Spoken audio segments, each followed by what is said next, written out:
Hi, this is Jason Lunker. Welcome to my review of Cobra Kai Season 3.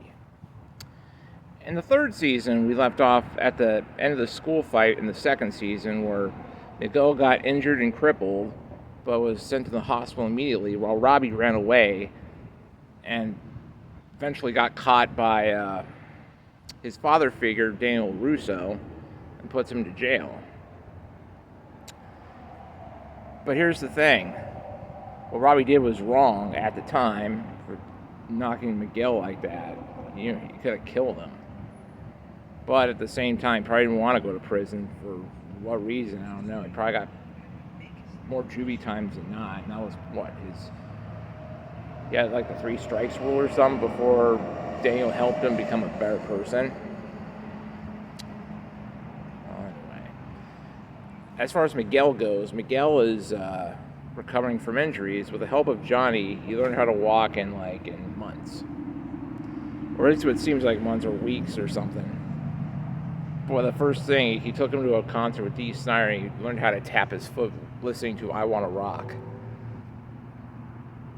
And then all of a sudden, it turns into this. Like he stood up on his own, he learned how to walk. And they had a train montage of Johnny getting Miguel to walk rather than having some guy doing some weird healing practices or exercises that it's very kind of liberal-ish, hippie-ish movements of healing power and all that. And Johnny's like, oh, screw this, I'm going to help him out. And he did the right thing by doing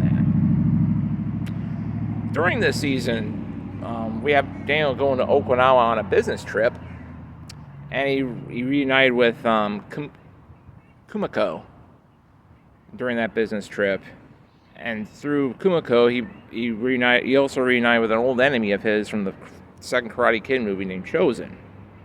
And this time, Chozen got the upper hand on Daniel, although he didn't kill Daniel. He just toughens him up, make him realize that that just because you beat Chozen in a death match doesn't make you the ultimate star. I mean, he grew up. He was lonely, but he kind of grew up after this. So he wasn't like the same Chozen that Daniel faced when he was a teenager.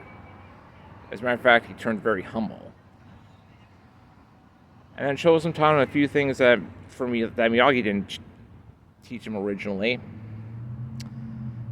And then he gives him at the very end of the train, he gives him the honk at the very end with a callback from the second Karate Kid movie.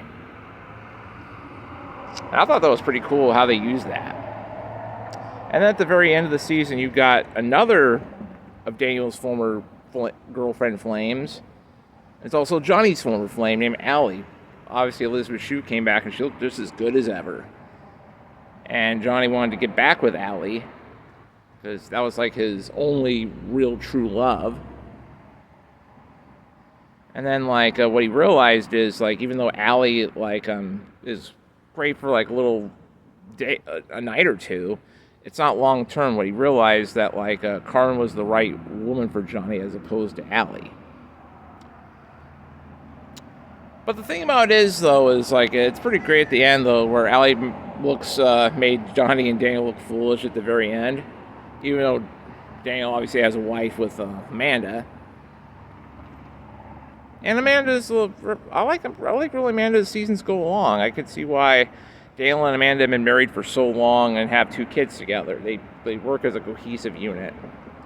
Plus, Amanda makes more sense out of things that Daniel gets kind of over worried about things and stuff. So, yeah. Also, at the very end, you have another nice surprise. And yes, it's another legacy character from the Karate Kid, which I'll talk about on Season 4. Season 3 is awesome. If you like the first 2 seasons, you're going to love Season 3 as well. Late.